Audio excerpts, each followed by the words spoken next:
प्रविश मम वाचमिमां प्रसुप्ता सञ्जीवयत्यखिलशक्तिधरस्वधाम्नाम् अन्यांशहस्तचरणश्रवणत्वगादे प्राणानमो भगवते पुरुषाय तुभ्यं जय जय राम कृष्ण हरि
रूप पाहता लोचनी लोचनी पाहता लोचनी लोचनी रूप पाहता लोचनी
मागव बरवान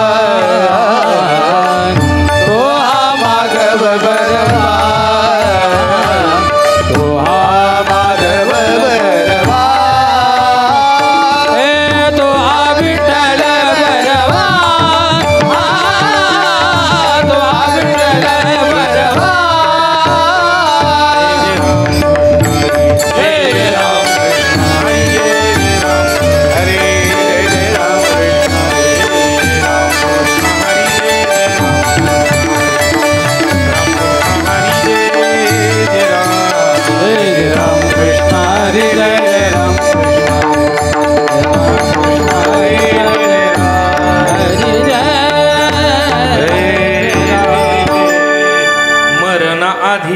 सावध भावे मरणाधी सावध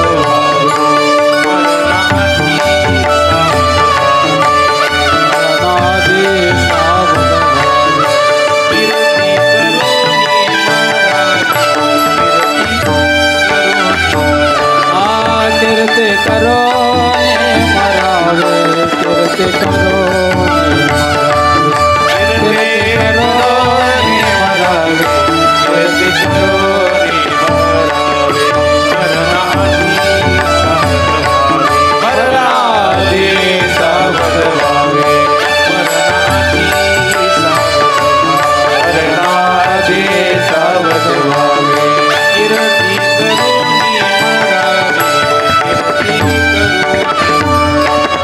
कीर्ति करो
सावध वावे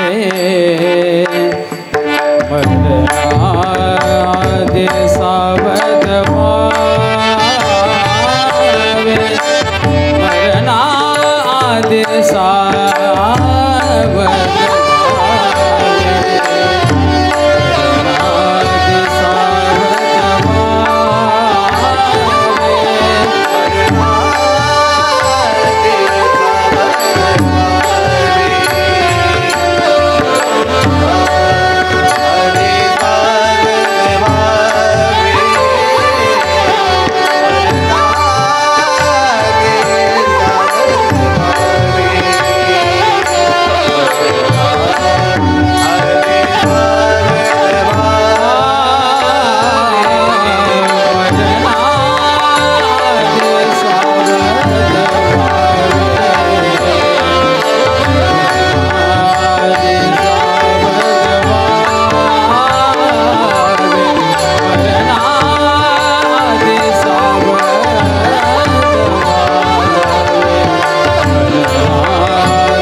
घालून येवाया देह घालून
मरणाधी सावध व्हावे, मरणाधी सावध व्हावे, कीर्ती करुणी मरावे, मानवाची उत्तम काया, देह घालू नये वाया, नामा म्हणे मनुष्य जन्म,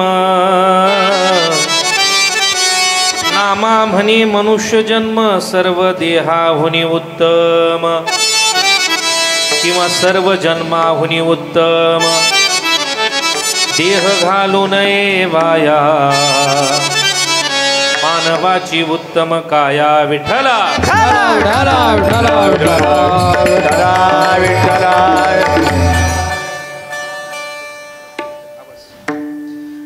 समचरण सरोजम सांद्र नीलांबुदाभम,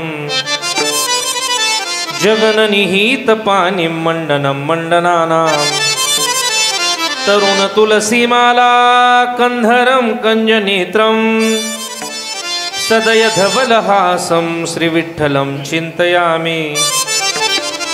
महायोगपीठे तटे भीमरथ्यां, वरं पुंडरीकाय दातुं मुनीन्द्रैः, समागत्य तिष्ठन्तमानन्दकन्दं परब्रह्मलिङ्गं भजे पांडुरंगं. पांडुरंगा करू प्रथम नमन, दुसरे चरण संताचिया, त्यांच्या कृपादानी कथेचा विस्तारू. बाबाजी सद्गुरुदास तुका. यं प्रव्रजन्तमनुपेतमपेत कृत्यं, द्वैपायन विरह कातर आजुहाव, पुत्रेति तन्मयतया तरनोऽभिनेदुस्, तं सर्वभूतहृदयं मुनिमानतोऽस्मि. नारायणं नमस्कृत्यं नरं चैवं नरोत्तमं, देवी सरस्वती व्यासं ततो जयमुदीरयद्. गोपाल कृष्ण भगवान की जय. सेवे लागी सेवक झालो, सेवे लागी सेवक झालो, सेवे लागी सेवक झालो, सेवे लागी सेवक झालो,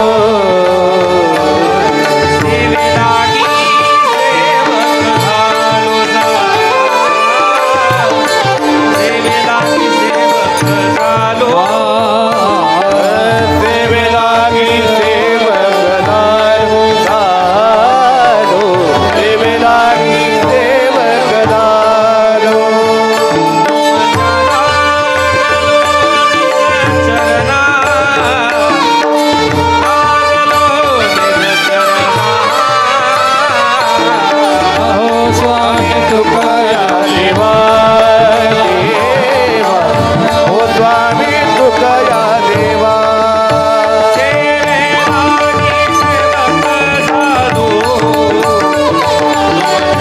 लागलो निज चरणा, तुमच्या लागलो निज चरणा, तुमच्या लागलो निज चरणा.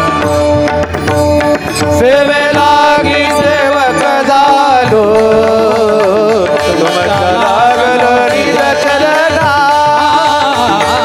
ओ स्वामी तुकया देवा, यावर नका करावा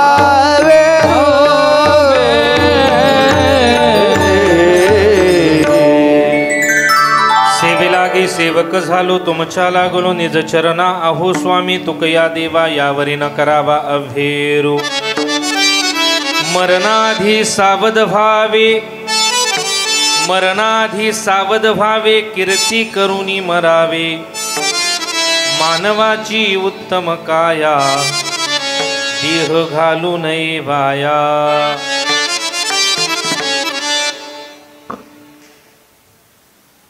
अभंगाकडे वळण्यापूर्वी अल्पसा परिहार द्यायचा तो असा. इको कमी करा. किम निमित्तानं आपण सर्व या ठिकाणी एकत्रित जमलोय, सर्वांना माहीत आहे, ज्ञात आहे, पण सांगणं हे वक्त्याचं आद्य कर्तव्य आहे. त्या नियमानुसार कैलासवासी, वैकुंठवासी, सर्वांच्या परिचित असणारे आदरणीय वारकरी भूषण, वारकरी जीवन ज्यांनी अविरतपणे त्या ठिकाणी जगली असे असणारे आदरणीय बाबूराव नारायण जाधव, आदरणीय बाबांच्या प्रथम श्राद्ध कर्माच्या निमित्तानं या जाधव परिवाराशी जोडल्या गेलेल्या आपण बहुश्रुत मंडळी या ठिकाणी उपस्थित आहात आणि त्या निमित्तानं आपल्या पितृऋणातून मुक्ती व्हावी, आपल्याला त्यांचा आशीर्वाद मिळावा, या जाधव परिवाराच्या वतीनं हा एक दिवसीय कीर्तन सोहळा त्या ठिकाणी अतिशय उत्साहात पार पडतोय. मला असं वाटतं कालच्या पावसापर्यंत की कीर्तन होतं का नाही. जवळपास 95% कार्यक्रम सगळे रद्द झाले किंवा पोस्टपोन झाले, पण तरी देखील भगवंताची कृपा आणि त्या पंढरीश पांडुरंग परमात्म्यालाही असं वाटत होतं की ही कीर्तन सेवा त्या ठिकाणी घडावी. या परिवाराकडनं अतिशय उत्साहात हा सोहळा पार पडतोय आणि अगदी कार्यक्रमाला जरी उशीर झालाय, आपण जास्त नाही फक्त 2:30 वाजेपर्यंत कीर्तन करणार आहोत. चालेल का? नाही, अगदी 1-1.25 तासामध्ये ही सेवा आपण भगवत चरणी सुपूर्द करणार आहोत. बसलेल्या माता माऊल्यांना विनंती, आपण खूप दिवसानं भेटलाय मला माहिती आहे, पण आपण जर जेवढी शांतता प्रदान कराल तेवढं गोड चिंतन मी मांडणार आहे. वास्तविक पाहता माझ्या कार्यक्रमाची वेळ होती 10 ते 12, आता 11:30 वाजले. अर्धा तासात मी काय काय सांगायचं, पण तरी देखील जेवढं होईल तेवढं सांगण्याचा मी प्रयत्न करणार आहे. सर्वांनी एकच करा, फक्त टाळी वाजवा, कीर्तन श्रवणाचा आनंद घ्या आणि भजन करा. विठ्ठल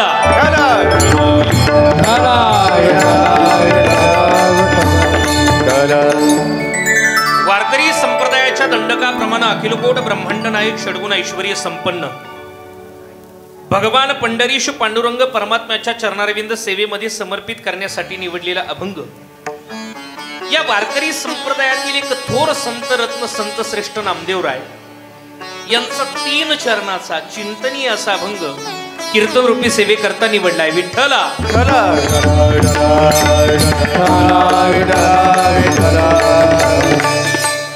सेवेकरता निवडलेला अभंग नामदेवरायांचा आहे. तसं एकंदरीत बाबांचं जीवन पाहिल्यानंतर मी ज्या अभंगाची निवड करणार होतो तो होता त्या ठिकाणी मरण माझे गेले मरून आणि मज केले अमर. पण म्हटलं त्या अभंगावरती चिंतन करायचं म्हटल्यानंतर किमान 2-2.5 तास तरी मला लागले असते, म्हणून वेळेवरती आणि टायमिंग पाहता 3 चरणाच्या अभंगाची निवड मी केलेली आहे. ऐका, अभंग नामदेवरायांचा आहे आणि या अभंगाच्या माध्यमातून नामदेवराय तुम्हा जीवाला सावध करताय.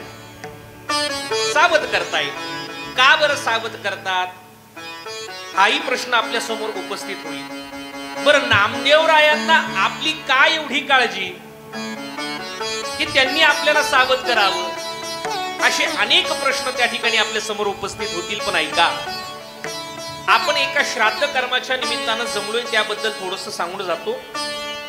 पुण्यवंत असेल त्याचं पुण्यस्मरण, देवाची जयंती, संतांचा समाधी सोहळा आणि आपलं कशातच काही बसत नाही म्हणून 10व आणि वर्ष श्राद्ध. ज्या माणसानं जीवन जगत असताना अगणित पुण्य केलंय, ऐका, ज्यांच्या श्राद्ध कर्माच्या निमित्तानं आपण जमलोय, म्हणजे आजही मी इथे आणि मामा उद्याही मी इथंच आहे. मला असं वाटतं मला फार लांबून यायचं, मी मुक्काम केलेला बरं राहील. काय वाटतंय? हा, ही म्हणजे मी मागे दशक्रिया प्रवचन दोघांची केल्यानंतर सांगून गेलो की यांनी जीवन जगत असताना सोबत जगलं आणि परमार्थ करत असताना सुद्धा सोबत केला आणि शेवट सुद्धा सोबतच त्या ठिकाणी. म्हणजे अशा घटना काही वर्षानंतर, आणि त्यालाही योगायोग म्हणता येत नाही तर तो दैवी योग म्हणावं लागेल. आजही ज्यांचं श्राद्ध कर्म आहे त्यांनीही पण, आणि उद्या आढाव बाबांचं श्राद्ध कर्म आहे तेव्हाही त्या ठिकाणी आपण पाहणार आहोत. दोघांनीही आपल्या निळकंठेश्वर मंदिराच्या इथे हरिपाठाची सुरुवात केली. हा, हरिपाठाची सुरुवात केली आणि आज ते बीज एवढं मोठं झालंय तर जवळपास नित्यनेमानं गेली 15 वर्ष झाली रोज त्या मंदिरामध्ये 15 माणसं रोज हरिपाठ करतात आणि हे रोप या दोघांनी त्या ठिकाणी लावलंय आणि अविरतपणे त्या ठिकाणी ते चालू आहे. म्हणून खऱ्या अर्थानं पुण्यस्मरण यांचं आहे. पुण्यवान असेल त्याचं पुण्यस्मरण असतं. वास्तविक पाहता पुण्य कमवणं फार सोपं आहे. मला खरं सांगा माता माऊल्यांनो, खरं बोलणं सोपं आहे का खोटं बोलणं सोपं आहे? बोला. या महिन्याचे 1500 आले नाही का तुम्हाला? हा, येतील. ऐका, बोलत चला. थोडस मुद्दा असा आहे की खरं बोलणं सोपं आहे की खोटं बोलणं सोपं आहे? हा, खरं बोलणं सोपं आहे. खोटं बोलायचं म्हटलं की ते खोटं लपवायला आणखी खोटं बोलावं लागतं. तसं पुण्य कमवणं सोपं आहे. कशा कशानं पुण्य मिळतं? सगळ्यात महत्वाची गोष्ट ऐका, दान धर्म केल्यानंतर पुण्य मिळतं. एक, देवाचं नामस्मरण केल्यानंतर पुण्य मिळतं. सत्कर्म केल्यानंतर पुण्य मिळतं. तीर्थाटन केल्यानंतर पुण्य मिळतं. किंवा त्याही पुढे सांगू का, तुम्ही म्हणाल महाराज दान धर्म करण्यासाठी एवढा पैसा आमच्याकडे नाही, तीर्थाटन करण्यासाठी आता शरीर साथ देत नाही. कारण संतांनी वर्णन केलंय म्हातारपणाचं दुःख. मज नाही हात पाय डोळा पडले झापड, कर्ण ही बधीर झाले वाचा बोले बुबुड, नाक मुख गळू लागले लाळ आणि शेंबूड, श्वाना परी गती झाली अवघे करती हाडहाड. आपल्याच घरातले आपली हाडहाड करतात. एवढंच नाही, जी बायको 4 चौघांमध्ये आपण वाजत गाजत आणली गोरख दादा, ती सुद्धा आपल्या मरायची वाट पाहते. वाहते का नाही? संतांचं प्रमाणे माझ्या मताचं काही नाही. बाईल म्हणे मरता तरी नासिले घर तुमको निया, नासिले घर तुमको निया, ओ नासिले घर तुमको निया, नासिले घर तुमको निया. बैल मरे घर मरता तरी बरे, नासिले घर तुमको निया, नासिले घर तुमको निया. बैल मरे घर मरता तेरे मरे, नासिले घर तुमको निया, नासिले घर तुमको निया.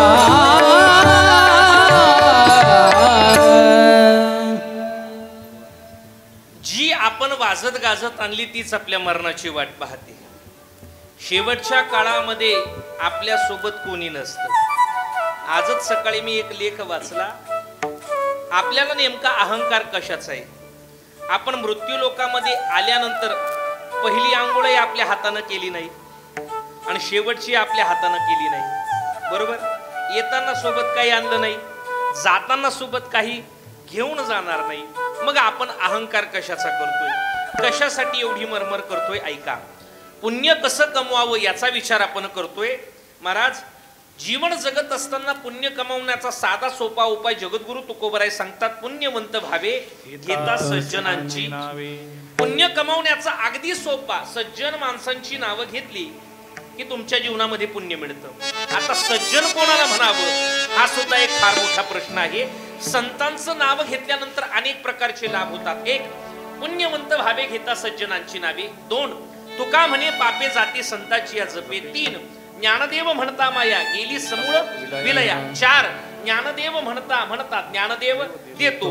अजून सांगू का? माझे ज्ञानोबराय ज्ञानेश्वरीत सांगता, पै प्रेमळाची वार्ता जी अनुवादी ती पंडुसुता, ती मानू परमदैवता आपुली आम्ही विठ्ठला.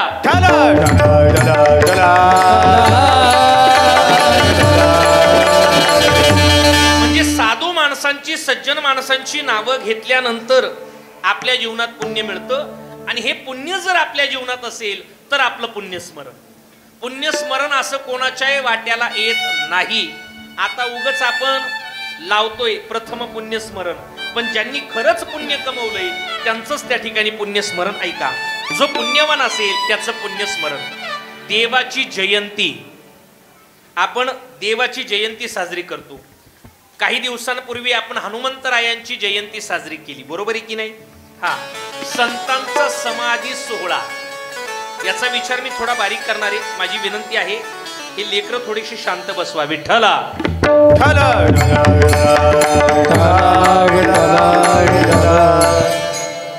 संत महात्मे यांचा समाधी सोहळा. माणूस जन्माला येतो आणि नंतर मरण पावतो, पण जीवन जगत असताना आपल्या कुटुंबासाठी मरमर करून काबाड कष्ट करून धन प्रॉपर्टी ठेवून जातो. पण संत महात्मे मृत्यू लोकात येतात आणि 3 गोष्टी ठेवून जातात. कुठल्या 3 गोष्टी ठेवून जातात ऐका. संत महात्मे येताच कशासाठी? जगाच्या कल्याणा संताच्या विभूती. पण संत महात्मे मृत्यू लोकात 3 गोष्टी ठेवून जातात. 1 त्यांची कीर्ती ठेवून जातात, 2 त्यांचं ज्ञान ठेवून जातात आणि 3 त्यांची समाधी ठेवून जातात. विठ्ठला वेळ कमी आहे म्हणून जास्त प्रमाणात वेळ घालवत नाही. ऐका, संत महात्मे मृत्यू लोकात थांबले पण पहिली गोष्ट ठेवून गेले. गेले दिगंबर ईश्वर विभूती, राहिल्या त्या कीर्ती जगामाची. कीर्ती रूपानं संत महात्मे अजर अमर आहे. 1 2 नामा म्हणे देवा गेले मुनी जन, राहिले ते ज्ञान जगामाची. आजही ज्ञानोबरायांना जाऊन 750-800 वर्ष झाली, पण आजही ज्ञानेश्वरीच्या रूपानं ज्ञानोबराय शिल्लक आहे. जगद्गुरु तुकोबरायांना वैकुंठ गमन होऊन अनेक वर्ष झाली, पण जगद्गुरु तुकोबरायांच्या गाथेच्या रूपानं आजही जगद्गुरु तुमच्या आमच्यामध्ये आहे. महाराज, ही संत महात्मे ज्ञानाच्या रूपानं तुमच्या आमच्यामध्ये आहे. आणि सगळ्यात महत्वाची गोष्ट समाधी. देवानं प्रत्येक महिन्यामध्ये एका संतांना समाधी दिली. आज मला समाधीच पूर्ण सांगायची होती, पण तेवढा वेळ नाही. थोडी मी सांगून जाईल. श्राद्ध कर्माच्या निमित्तानं आपण जमलोय. अशी दोन्ही माणसं यांच्याकडनं निवृत्तीनाथ आणि निलखंठेश्वराची त्या ठिकाणी सेवा घडली म्हणून सांगून जातो. देवानं प्रत्येक महिन्यामध्ये एका संतांना समाधी दिली. आपले मराठी महिने कुठले? जानेवारी, फेब्रुवारी, मार्च, मग म्हणजे तुम्ही जागे आहात. चैत्र, वैशाख, ज्येष्ठ, आषाढ, श्रावण, भाद्रपद, आश्विन, कार्तिक, मार्गशीर्ष, पौष, माघ आणि फाल्गुन. प्रत्येक महिन्यामध्ये देवानं संतांना समाधी दिली. नीट ऐका. चैत्र महिना, आता आपल्या नवीन वर्षाची सुरुवात झाली. आपल्या हिंदू धर्माप्रमाणे नवीन वर्षाची सुरुवात चैत्र गुढीपाडव्याला झाली. मग चैत्र महिन्यामध्ये कोणाला समाधी दिली? तर चैत्र महिन्यामध्ये समाधी दिली गोरोबा काकांना. गोरोबा काकांचा उत्सव पार पडला. चैत्रानंतर येतो वैशाख. वैशाखात कोणाला? मुक्ताबाई आणि चोखोबराय. आणि आता ज्या वारीमध्ये आम्ही महिनाभर चालू, आता समाधी कोणाची? ज्येष्ठ माझ्या निवृत्तीनाथांची. एकादशी व्रत वद्य ज्येष्ठ मासे आणि उत्सव निवृत्तीसी केला देवी. ज्येष्ठामध्ये निवृत्तीनाथांचा सोहळा हा आपल्याला नगरला पाहायला मिळतो. नंतर आषाढ नामदेवराय आणि सावता महाराज. आषाढानंतर श्रावणामध्ये कोण? सेना महाराज. श्रावण नंतर भाद्रपद कबीर महाराज. भाद्रपद नंतर कुठला आहे? अश्विन. अश्विन मध्ये कमाल महाराज. नंतर कार्तिक मध्ये ज्ञानोबराय. कार्तिक महिन्यात ज्ञानोबरायांचा सोहळा. कार्तिक नंतर मार्गशीर्ष मध्ये सोपान काका. पौष मध्ये कुठल्याच संतांना समाधी नाही. ऐका बरं का मामा, पौष मध्ये कुठल्याच संतांना समाधी नाही. म्हणून सगळ्या वारकरी संप्रदायातील ज्येष्ठ मंडळी एकत्रित आली आणि निवृत्तीनाथांचा सोहळा ज्या वेळेस असतो त्यावेळेस शेतकऱ्याला जमत नाही, त्याच्या शेतीची कामं असतात. म्हणून वारकरी संप्रदायातील ज्येष्ठ मंडळी एकत्रित आली आणि पौषवारीची निर्मिती केली. विठ्ठला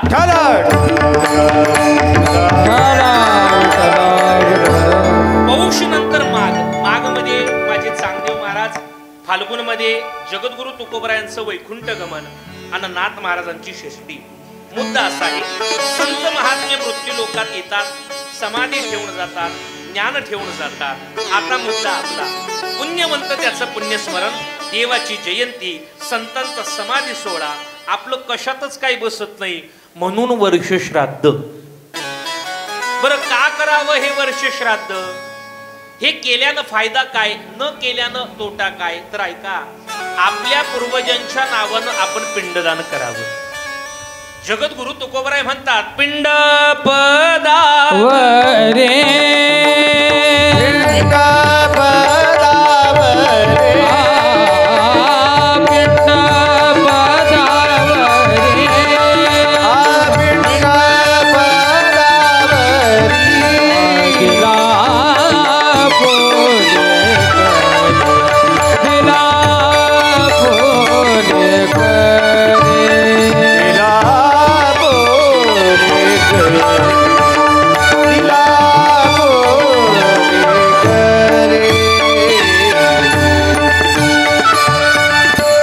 आपल्या पूर्वजांच्या नावानं पिंडदान करावं. किती वेळा करावं हाही प्रश्न आहे. गरुड पुराण सांगतं आमच्या पूर्वजांच्या नावानं आम्ही 86 वेळा पिंडदान करावं. किती वेळा? तेवढा वेळ तुम्हालाही नाही आणि तेवढा वेळ मलाही नाही. मग किती वेळा करावं तर नीट ऐका. काही दिवस सांगितले, त्या दिवसांना पिंडदान करावं. एक, अक्षय तृतीयेच्या दिवशी आपल्या पूर्वजांच्या नावानं आपण पिंडदान करावं. आताच त्या ठिकाणी तो सण झालाय अक्षय तृतीया. त्या ठिकाणी हा आपल्या पूर्वजांच्या ऋणातून मुक्त होणारा त्या ठिकाणी सण आहे. म्हणून अक्षय तृतीयेला आपल्या पूर्वजांच्या नावानं पिंडदान करावं. एक, अजून कधी करावं तर ऐका, ज्या तिथीला त्या ठिकाणी त्यांचं देहावसन झालंय त्या तिथीला त्यांच्या नावानं पिंडदान करावं. आणि आणखी कधी तर वर्षभरामध्ये जो पितृपक्ष येतो त्या पितृपक्षामध्ये त्यांच्या नावानं पिंडदान करावं. या 3 वेळा आपण त्यांच्या नावानं पिंडदान केल्यानंतर आपल्या जीवनामध्ये त्या ठिकाणी पुण्याची प्राप्ती होते. म्हणून ते करावं. का त्या ठिकाणी वाढवून सांगतोय याचं कारण या कुटुंबातील सदस्यांकडनं ती सेवा घडली.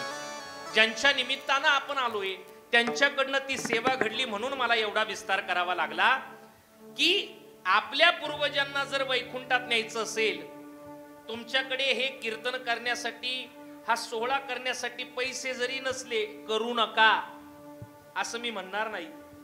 पण जर खरंच एखाद्याची परिस्थिती नसेल तर माझ्या ज्ञानोबरायांनी हरिपाठामध्ये एक गोड उपाय सांगितलाय.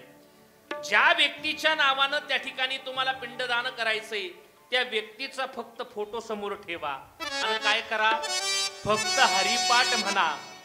कारण ज्ञानोबराय हरिपाठात सांगतात, हरिपाठ कीर्ती मुखे जरी गाया, हरिपाठ कीर्ती मुखे जरी गाया, पवित्र होय देहदाता, पवित्र होय देहदाता. हरिपाठ कीर्ती मुख धर गाया, हरिपाठ कीर्ती मुख धर गाया,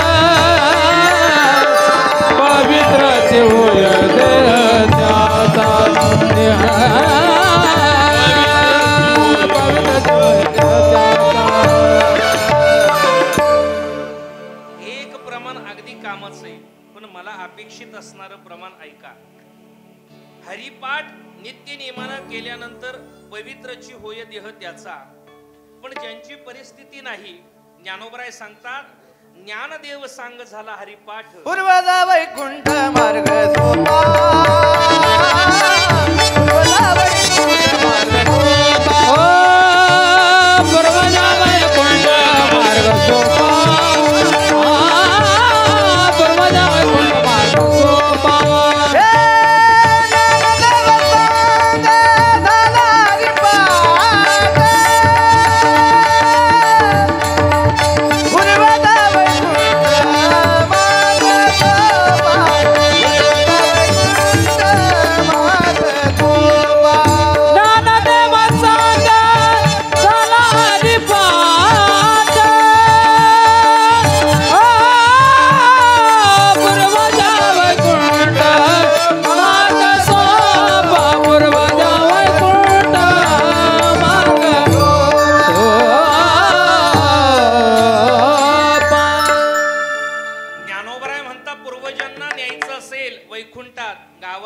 पंढरपूरला नाही, तसं पंढरपूर हे भूवैकुंठच असे. पण ऐका, काय करा तर फक्त त्यांच्या नावानं हरिपाठ म्हणा. एक सांगू का, एक मुद्दा सांगून जाईल मी. संस्काराबद्दल सांगत असताना एक गोष्ट सांगेल. संस्काराचं संरक्षण करता आलं पाहिजे, संस्काराचं संवर्धन करता आलं पाहिजे आणि संस्काराचं संक्रमण करता आलं पाहिजे. नाही समजलं का? ऐका, संस्काराचं संरक्षण, आपल्या बापजाद्यांकडनं जे संस्कार मिळाले ना त्यांचं संरक्षण करता आलं पाहिजे. हा म्हणजे हे संस्कारांच्याही बाबतीत आहे आणि हे प्रॉपर्टीच्या धनाच्या बाबतीत सुद्धा आहे. नाहीतर काहींच्या पूर्वजांनी खूप कमवून ठेवलेलं असतं, त्यांना ते सांभाळता येत नाही. मग आपलेच लोक म्हणतात घरच्यांनी लई कमावलं पण त्यांनी लाखाचे काय केले 12,000 केले. म्हणजे सगळीकडे जेमतेम तीच म्हण आहे. संस्कार असेल किंवा पूर्वजांकडनं मिळालेलं धन त्याचं संरक्षण करता आलं पाहिजे. एक दुसरा मुद्दा, त्याचं संवर्धन करता आलं पाहिजे. संवर्धन म्हणजे काय, तर ज्या संस्कारांमध्ये आपण वाढलोय ना त्याच्यामध्ये वाढ करता आली पाहिजे. घट नाही करता आली तरी चालेल, पण वाढ करता आली पाहिजे. आणि तिसरा आणि अतिशय महत्वाचा टप्पा तो म्हणजे संस्कारांमध्ये संक्रमकता करता आली पाहिजे. म्हणजे आपण जे संस्कार शिकलोय ते पुढच्या पिढीला ट्रान्सफर करता आले पाहिजे. मी लाख कीर्तन करीन, पण माझ्या नंतर माझ्या पिढीतल्या कोणीतरी किमान हरिपाठ तरी केला पाहिजे ना, बरोबर आहे की नाही. एक सांगू का, इथं बसलेल्या प्रत्येकानं संपत्तीचे वारसदार नेमले. आमच्याकडे 2 बंगले असतील तर आपण जिवंत असतानाच ठरवतो काय, मोठ्याला हा आणि लहान्याला हा, बरोबर. आमच्याकडे 2 गाड्या असतील तर आम्ही ठरवतो काय, लहान्यालाही छोट्यालाही. पण एक सांगू का, इथं बसलेल्या प्रत्येकानं संपत्तीचे वारसदार नेमले, पण अध्यात्माचे आणि परमार्थाचे वारसदार नेमण्यात आपण कुठेतरी कमी राहिलोय. इथं बसलेल्या कोणी असा विचार केला सांगा बरं, मी मेल्यानंतर उद्या जर किंवा आज मला मरण आलं तर माझ्यानंतर माझा हरिपाठ कोण करेल, माझ्यानंतर माझ्या ज्ञानोबराय तुकोबरायांची वारी कोण करेल, माझ्यानंतर माझी देवपूजा कोण करेल, माझ्यानंतर माझ्या पांडुरंगाची वारी कोण करेल. म्हणजे संपत्तीचे वारसदार नेमतोय आम्ही, पण भक्तीचे परमार्थाचे वारसदार आम्ही नेमत नाही. विठ्ठला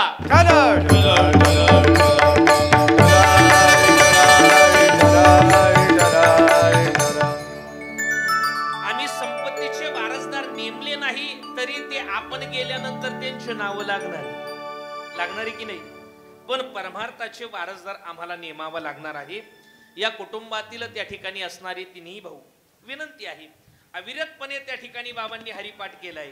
म्हणजे शेवटच्या श्वासापर्यंत ज्यांनी हरिपाठ केलाय, वास्तविक पाहता हरिपाठ त्यांनी केलाय त्यांना वैकुंठाची प्राप्ती कधीच झाली.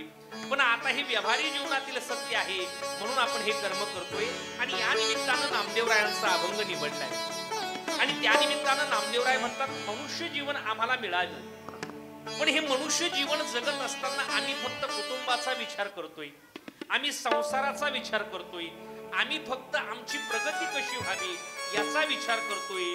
पण खऱ्या अर्थानं जसं बॅनरवरती प्रमाण लिहिलंय, मरणोत्तर माणसाची कीर्ती अजरामर राहिली पाहिजे. तुकोबराय म्हणतात तुका म्हणे का मरण्याची सरे, तुका म्हणे का मरण्याची सरे, तुका म्हणे का मरण्याची सरे, तुका म्हणे का मरण्याची सरे, तुका म्हणे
सर्व सुखाची आशा जन्म गेला क्षण एक मुक्ती यज्ञ नाही केला हिंडता दिशाक्षीन पावला पण माया वेष्टेला जीव माझा माझी स्वहित नेनती कोणी.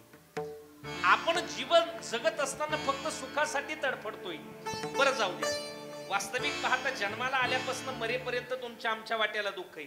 प्रमाण सगळ्यांची पाटे त्यात वेळ घालवत नाही. गर्भावासाचं दुःख काय सांगू, गर्भीच्या यातना, बालअवस्थेचं दुःख आहे. तरुण अवस्थेमध्ये विषय भोगाच्या प्राप्तीसाठी जीव धडपड करतोय. विषय भोगाची प्राप्ती झाली का लाभ वाटतो जीवाला, पण लोभ वाढतो आणि अप्राप्ती झाली का क्रोध वाढतो. म्हातारपणा सुद्धा दुःख आहे सांगून गेलो. ज्या संसारामध्ये तुम्ही आम्ही रममान आहात, मला खरं सांगा, या संसारात तरी सुख आहे का हो? प्रमाण सगळ्यांची पाठ आहे. पण एक सांगतो ऐका, पूज्यश्री चैतन्य महाराज देगलूरकरांच्या मुखातनं वाक्य ऐकलंय. जीवन जगत असताना माणसं फक्त 4च गोष्टींसाठी धडपड करतात. एक सुख, एक समाधान, एक शांती आणि एक आनंद. याच्या व्यतिरिक्त काहीच नाही. माणसाला वाटतं सुख मिळावं, माणसाला वाटतं समाधान वाटावं, माणसाला वाटतं शांती, सुख, समाधान, शांती आणि सगळ्यात महत्वाची गोष्ट ती म्हणजे आनंद. आनंद मला मिळावा. पण मला खरं सांगा, संसारामध्ये एवढ्या वर्षापासून आम्ही संसार करतोय, आम्हाला संसारात सुख मिळालं का? नाही. संसारामध्ये समाधान मिळालं का? नाही. संसारात शांती मिळाली का? बोला. एवढे वैतागले तुम्ही संसाराला, तुमच्या तोंडातनं शब्द निघत नाहीये. संसारात सुख मिळालं नाही, संस्कारात समाधान मिळालं नाही, संसारात शांती मिळाली नाही आणि संसारात आनंद ततेळ मात्र मिळाला नाही. तो मानतोय, आपण मानतोय, हे मिळालं नाही. मला खरं सांगा, संसार सुखी का दुःखी? बोला, बोला ना. दुःखी ना? मग हा कार्यक्रम संपल्यावर तुम्ही घरी जाणारच नाही ना. संसाराचा परिणाम कळालाय पण परिचय झालेला नाही. संतांना परिणामही कळाला आणि परिचय झाला, म्हणून तर लाथाळीला संसार, ओ लाथाळीला संसार, लाथाळीला संसार, संसार, लाथाळीला संसार,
संसारामध्ये तुम्ही आम्ही रममान आहोत. या संसारामध्ये तुम्ही आम्ही सुख शोधतोय पण ते मिळत नाही. 4 गोष्टींसाठीच माणूस धडपड करतोय: सुख, समाधान, शांती आणि आनंद. वास्तविक पाहता पूज्यश्री शेखर महाराज सुद्धा म्हणाली, या 4ही गोष्टी संसारातल्या नाही. सुख असेल, समाधान असेल, शांती असेल आणि आनंद असेल, या 4ही गोष्टी संसारातल्या नाहीच. मग या कुठल्या आहे? तर या परमार्थातल्या आहे. कुठल्या? या परमार्थातल्या आहे, या भक्तीतल्या आहे. बळजबरीनं ओढून आम्ही ते संसारात आणले. एक दाखला जर द्यायचं झालं, असं म्हटलं जातं, वदंत आहे, वाघिणीचं दूध जर साठवायचं असेल तर त्याला पात्र लागतं. कशाचं? सोन्याचं. बरोबर ना? ऐकलं तर असेल. वाघिणीचं दूध जर काढायचं असेल तर सोन्याचं पात्र लागतं. तुमचा माझ्यावर विश्वास नसेल, मी सोन्याचं पात्र आणायला तयारी, फक्त दूध काढायची तयारी तुम्ही ठेवा. वाघिणीचं दूध जर साठवायचं असेल तर त्याला पात्र लागतं सोन्याचं. आणि जर ते ॲल्युमिनियमचं, पितळाचं, तांब्याचं, जर्मलचं वापरलं तर असं म्हटलं जातं ते छिद्र पाडून निघून जातं. तसं सुख, समाधान, शांती आणि आनंद हे जर तुम्ही प्रपंचाच्या, हे जर तुम्ही संसाराच्या पात्रामध्ये साठवण्याचा प्रयत्न केला तर ते छिद्र पाडून निघून जातं. विठ्ठला.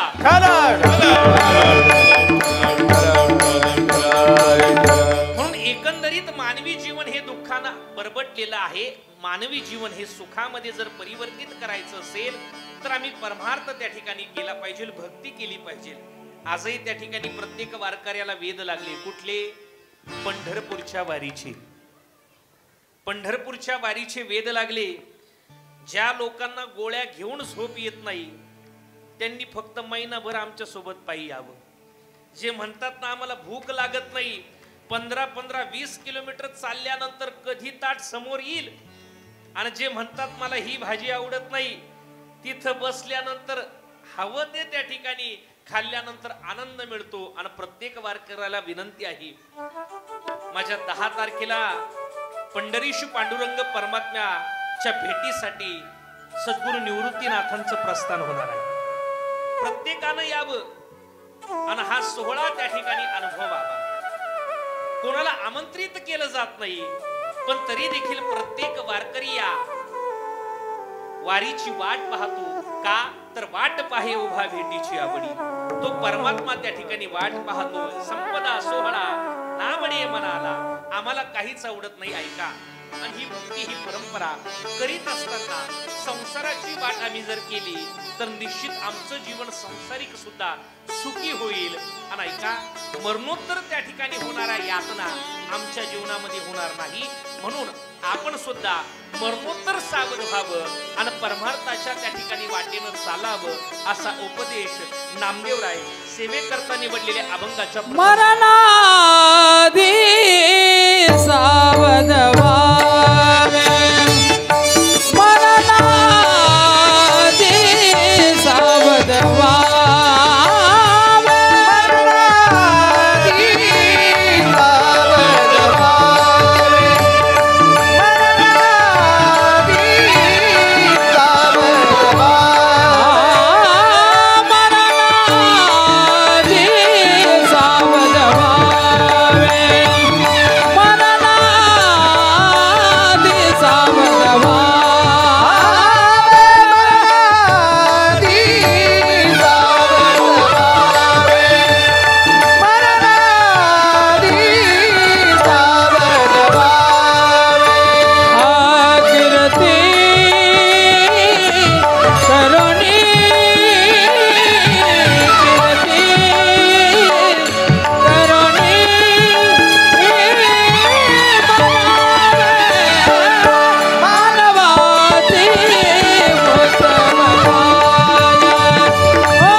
सेवेकरता निवडलेल्या अभंगाच्या प्रथम चरणामध्ये नामदेवराय तुम्हाला उपदेश करताय, सावध करताय. काय म्हणताय नामदेवराय?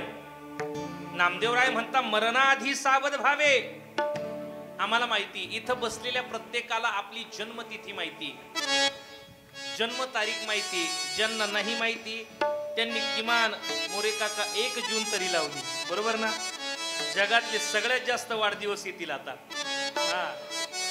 शाळेमध्ये दाखल करण्यासाठी पूर्वी नोंद नव्हती, पण बसलेल्या प्रत्येकाला जन्मतारीख जवळपास 95% लोकांना माहिती.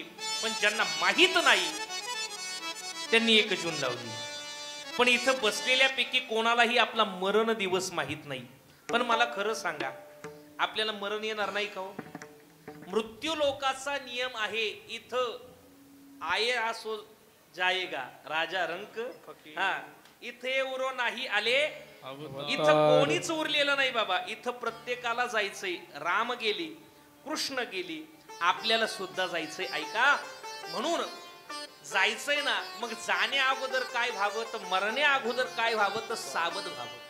मग सावध होणं म्हणजे नेमकं काय करायचं येऊ, तर जो मनुष्य जन्म आम्हाला ज्या गोष्टीसाठी मिळालाय त्याचा वापर त्याच्यासाठी करावा. एक सुभाषित आहे, येषाम न विद्या न तपो न दानम ज्ञानम न शीलम न गुणो न धर्मा तैमर्ती लोके भूमिभार भूता अन मनुष्य रूपेन मृगश्चरंती. येषाम न विद्या, माणसानं यांचा जरा फोन बाजूला घ्या, हा विक्षेप नका करू. ही मागेच बसवायला पाहिजे पण आता बसवली. इकडे द्या, इकडे लक्ष द्या. हा, घरात मोबाईल, दारात मोबाईल, सगळीकडे मोबाईल, कीर्तनातही आता मोबाईल. ऐका, येषाम न विद्या न तपो न दानम ज्ञानम न शीलम न गुणो न धर्मा तैमर्ती लोके भूमिभार भूता मनुष्य रूपेन मृगश्चरंती. माणसानं जन्माला आल्यानंतर काय करावं सांगितलंय सुभाषित. येषाम न विद्या, माणसानं ज्ञान मिळवावं. येषाम न विद्या, तप करावं. तपो न दानम, दान करावं. हा, हसतो यदि दान पुण्यम पदो पवित्र यदि तीर्थयात्रा कंठम पवित्र यदि नाम घोष हृदयम पवित्र यदि ब्रह्मनिष्ठा. हा, मला सांगायचं मनुष्य जन्मामध्ये हा जन्म कशासाठी दिले. इंद्रिय हात पाय कान, दिले इंद्रिय हात पाय कान, डोळे मुख बोलाया वचन, डोळे मुख बोलाया वचन, तुझोडसी नारायण, तुझोडसी नारायण. आजे जीवदान भवरोगा, दिले इंद्रिय हात पाय कान, ओ दिले इंद्रिय हात पाय कान, दिले इंद्रिय हात पाय कान, डोळे मुख बोलाया वचन, तेन तुझोडसी नारायण. असे देवपण भवरोग. संतांनी वर्णन करून ठेवले. हात कशासाठी दिले, दिले इंद्रिय हात पाय कान. दुर्दैव आहे आपण त्याचा वापर करत नाही. मनुष्य जन्माची सार्थकता कशामध्ये आहे, भगवंतानं जो नरदेह त्याच्यासाठी दिलाय त्याच्यासाठी त्याचा वापर केला पाहिजे. आपण करतोय कशासाठी, संसारासाठी. ऐका, पूज्यश्री गुरुवारांच्या मुखातनं एक दृष्टांत ऐकलाय, तो सांगतो. ज्या गोष्टीसाठी त्याचा वापर जर आपण केला नाही तर ती गोष्ट वाया जाते. इथे तुम्ही कीर्तन श्रवणासाठी आलात आणि जर श्रवण नाही केलं तर हा तुमचा वेळ वाया गेला. मनुष्य जन्म ज्या गोष्टीसाठी मिळालाय त्याचा वापर सुद्धा त्याच्यासाठी केला पाहिजे. काय झालं म्हणे, एका खेडेगावामध्ये पाटील होते. पाटीलला एकुलती एक मुलगी. त्या मुलीचा त्या ठिकाणी लाडानं, त्या ठिकाणी अतिशय लाडात तिला वाढवावं. मुलगी मोठी झाली, उपवर झाली आणि मुलगी उपवर झाल्यानंतर बापाच्या आईच्या डोक्यावरती सगळ्यात मोठं ओझं असतं. वास्तविक पाहता मुलींना जन्म देणं सोपं आहे पण सांभाळ करणं सगळ्यात अवघड आहे. जुने लोक उगाच नव्हते म्हणत मुली म्हणजे काचेचं भांड आहे, ते फार त्या ठिकाणी जपावं लागतं.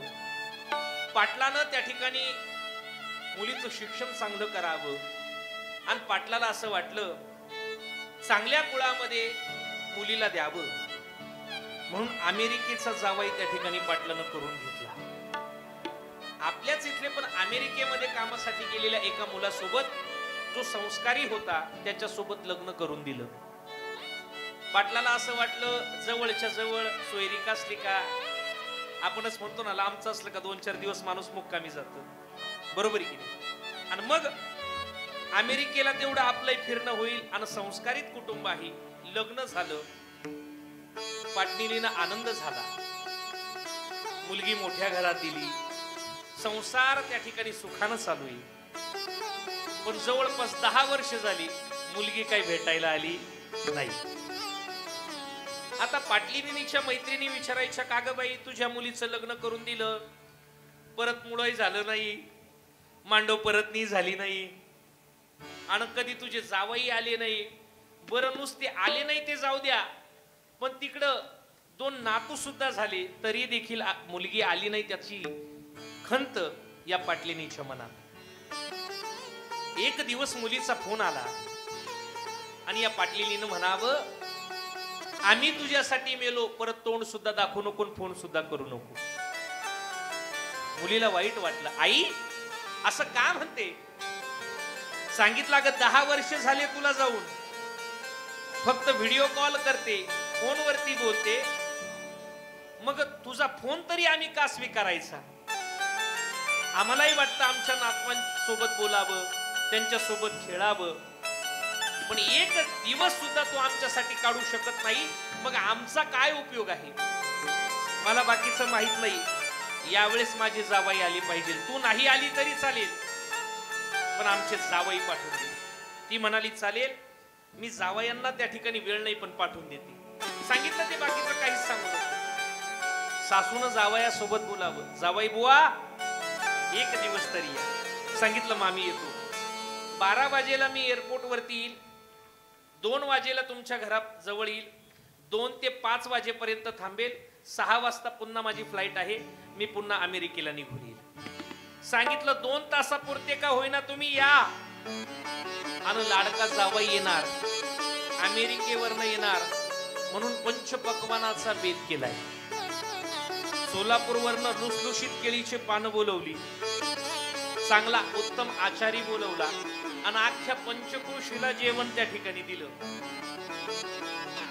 जावई येणार, जावई येणार, 2 वाजता जावई येणार, सगळे वाट बघताय, 1:45 वाजले, पात्र वाढले। सांगितलं, जावई आले का डायरेक्ट ताटावर बसवायचे जेवायला, त्यांच्याकडे वेळ जाईल। अख्खी पंचक्रोश जेवणासाठी बसलेली आणि 2 वाजता फोन वाजला आणि जावयानं त्या ठिकाणी सासूनं फोन उचलावं आणि म्हणावं, मामी मला काही यायला जमणार नाही, नाही जमणार मला यायला, माझं अर्जंट काम आलंय, मला जमणार नाही। आणि मग सासूनं म्हणावं, जेवढे बसले होते पंक्तीला, घ्या गिळून म्हणे।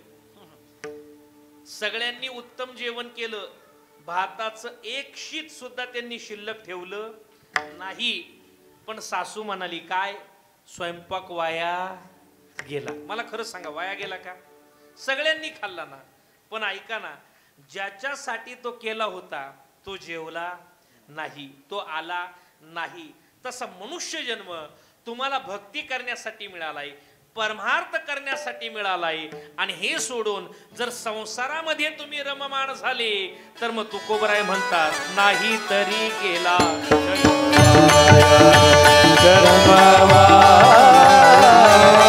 नाही तरी गेला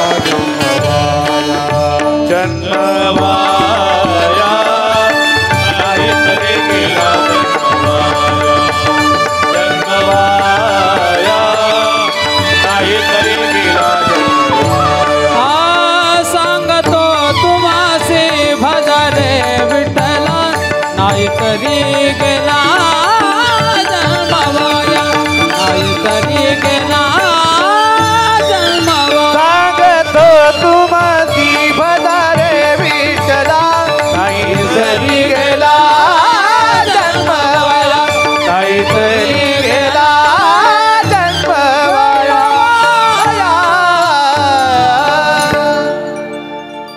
तुकोबराय म्हणतात, तुम्हाला मी सांगतो भजन करा, आणि जर तुम्ही केलं नाही तर नाही तरी गेला जन्म वाया। म्हणजेच काय तर मरणाआधी सावध व्हायचंय, भक्ती करायची, परमार्थ करायचाय। मी म्हणत नाही संसार सोडा, संसारी असावे असूनी नसावे। महाराज आपण इथं थांबणारच नाही, कारण आजा मेला पंजा मेला,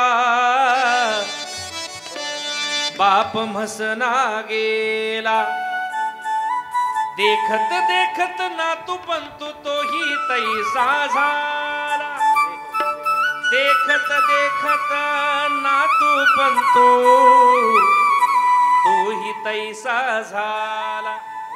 आपल्याला इथं थांबायचं नाही, पण जेवढे दिवस आपण आहोत ना तेवढे दिवस सुखानं समाधानानं जीवन आपल्याला व्यतीत जर करायचं असेल तर भक्ती मार्ग त्या ठिकाणी आपण स्वीकारला पाहिजे का? म्हणून मरणाआधी सावध व्हावे, कीर्ती करूनी मरावी।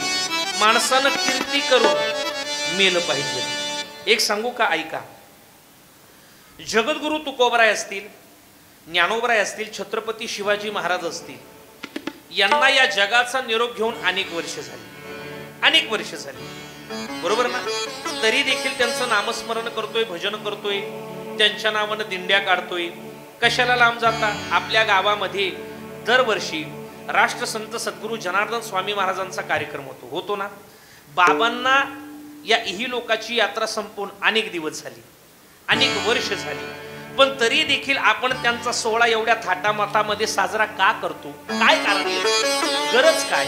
किंवा करतो काय? तर याचं कारण ऐका. इथं बसलेल्यापैकी मी जर कोणाला विचारलं, सांगा मला तुमच्या आजोबाच्या पंजोबाचं नाव, किती लोकांना सांगता येईल का? मी काही लई शहाणा नाही, मलाही माहिती नाही. मी काय विचारलं तुम्हाला, सांगा मला तुमच्या आजोबाच्या पंजोबाचं नाव. आपण एखादं वर्ष श्राद्ध 1 वर्ष करू, 2 वर्ष करू, 3 वर्ष करू, 5 वर्ष करू, बरोबर आहे की नाही. खूप प्रेम असेल तर काही लोक 10 वर्ष 20 वर्ष. आजही असे लोक आहे का 40 वर्ष झाली आई वडिलांना जाऊन तरी त्यांचं पुण्यस्मरण करतात. असे निवडक आहे बरं का. पण जगद्गुरु तुकोबराय, ज्ञानोबराय, छत्रपती शिवाजी महाराज, सद्गुरू निवृत्ती दादा यांना जाऊन अनेक वर्ष झाली, तरी देखील यांचा समाधी सोहळा साजरा करतो, बरोबर आहे की नाही. यांचा उत्सव साजरा करतो. याचं नेमकं कारण काय? तर याचं अतिशय आध्यात्मिक गोड कारण, आपल्या पूर्वजांनी फक्त आपल्याच रक्ताचा विचार केला, आणि जे रक्त फक्त आपल्याच रक्ताचा विचार करतं, कालांतरानं त्याचंच रक्त त्याला विसरल्याशिवाय राहत नाही. परंतु जे महापुरुष आपल्या रक्ताचा विचार सोडून समाजाचा विचार करता, कालांतरानं तोच समाज त्यांना डोक्यावरती घेतल्याशिवाय राहत नाही. म्हणून त्यांचे उत्सव विठोबा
उत्तम काया देह घालू नये वाया.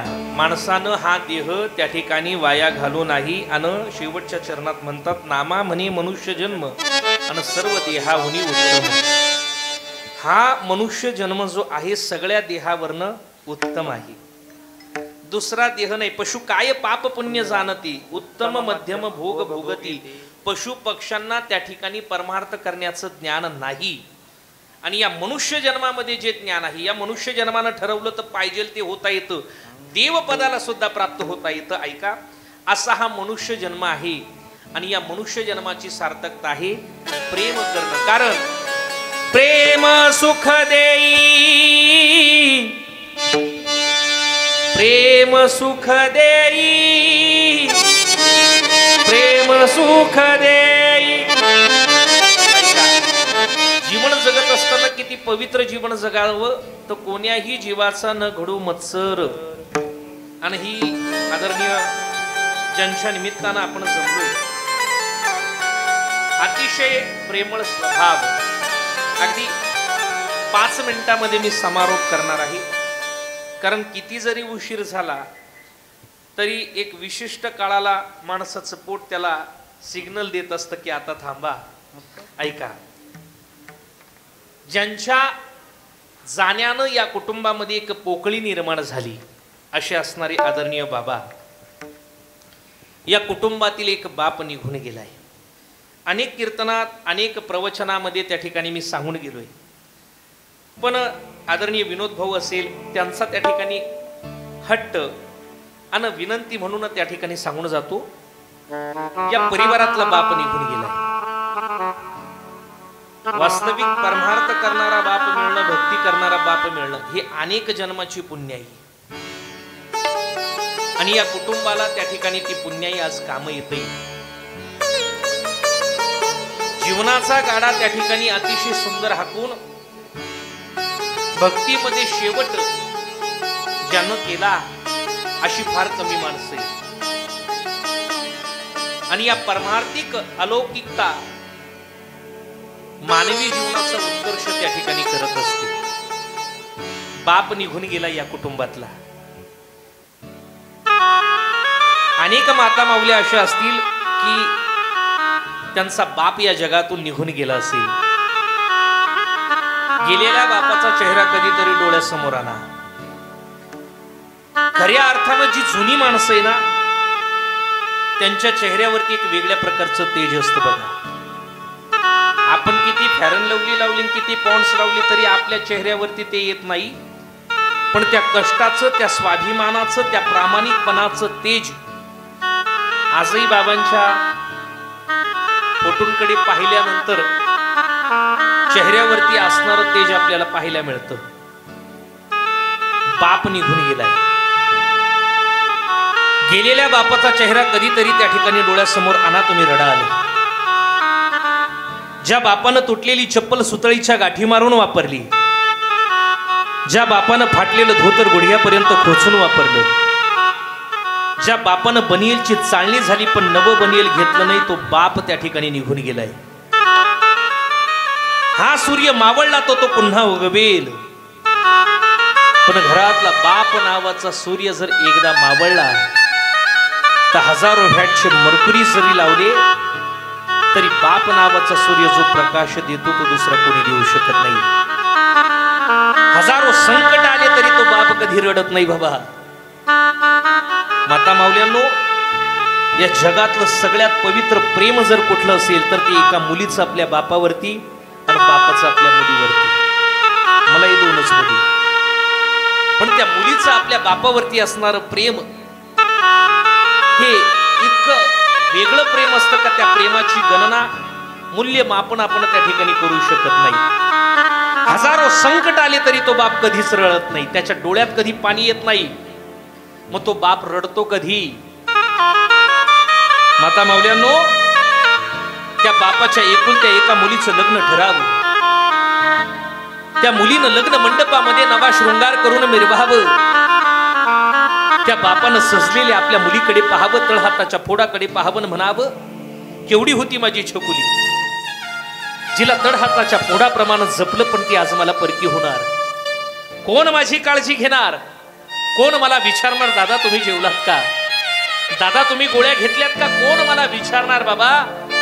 त्या सजलेल्या मुलीकडे पाहून लग्न मंडपाच्या एखाद्या खांबाजवळ जावं आणि आपल्या गंगा जमुनांना वाट मोकळी करून द्यावी.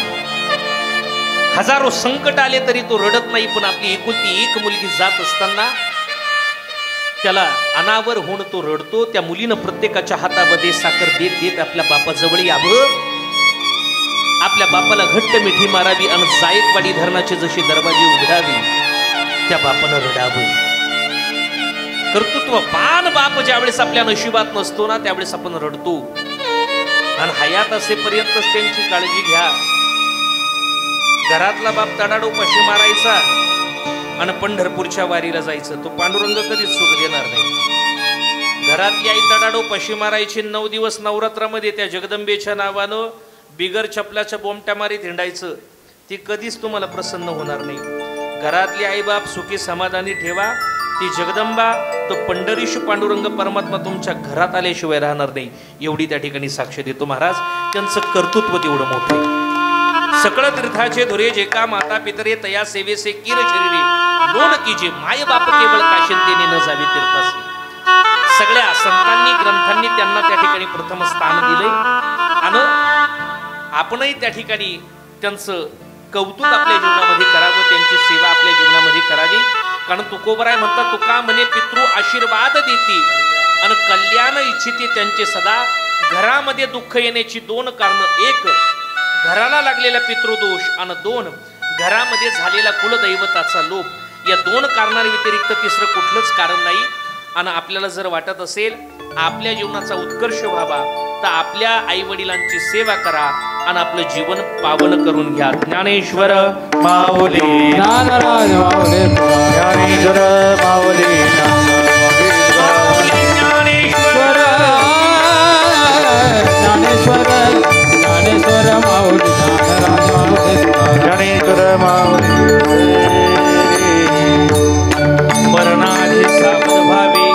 मरणाधी सावध व्हावे, कीर्ती करूनी मरावे, मानवाची उत्तम काया देह घालू नये वाया असो यथामती यथावकाश. या ठिकाणी कैलासवासी आदरणीय बाबूराव नारायण जाधव यांच्या प्रथम पुण्यस्मरणाच्या निमित्तानं या जाधव परिवाराशी जोडल्या गेलेली आपण बहुश्रुत मंडळी सगळ्यांना त्या ठिकाणी धन्यवाद देतो. या कार्यक्रमाच्या निमित्तानं या जाधव परिवाराकडनं मला आमंत्रित करण्यात आलं. आदरणीय सुनील भाऊ असतील, संदीप भाऊ असतील, विनोद दादा असतील, यांच्याकरवी मला आमंत्रित करण्यात आलं. तुम्हा वारकरी मायबापांची सेवा माझ्याकडनं घडली, माझी मी मला धन्यता देतो. कार्यक्रमाच्या निमित्तानं महाराष्ट्रातील दिग्गज गुणीजन मंडळी या ठिकाणी उपस्थित आहे. त्यामध्ये आदरणीय आमचे गोरखदादा असतील, आदरणीय आमचे समाधान दादा असतील, आदरणीय दुसरे गोरखदादा असतील, माऊली असतील, ओमदादा असेल, प्रसाद दादा असेल, महाराष्ट्राचा ऋषी दादा असेल, ही सगळी मंडळी असेल. आणि सगळ्यात महत्त्वाची गोष्ट, सध्या मुलांना सुट्ट्या लागल्या बरोबर, पण तरी देखील कमीत कमी 5 गावांमध्ये जाऊन ही त्या ठिकाणी आपल्या वारकरी शिक्षण संस्थेतील लेकरं ज्यांनी एकत्रित करून आणली अशी असणारे आमचे गोरखदादा, सगळ्यांसाठी जोरदार टाळ्या वाजल्या. कारण कुठे परत टाळा पहा, कुठे त्या ठिकाणी परिवाराच्या पाठीमागे पूजेची धावपळ असते आणि ही सगळी त्या ठिकाणी आदरणीय दादा असते. त्या ठिकाणी काहींना शुगर असते, कोणाला काय असतो, त्रास होतो. त्यापेक्षा जरी उशिरा चालू झालाय पण अगदी वेळेत आपण सेवा भगवतचरणी सुपूर्द केली. बोलण्याच्या ओघात जर काही चुकलं असेल तर उदार अंतकरणानं माफ करा. या ठिकाणी थांबतो. रामकृष्ण हरी. विठ्ठल जय जय विठ्ठल जय विठ्ठल.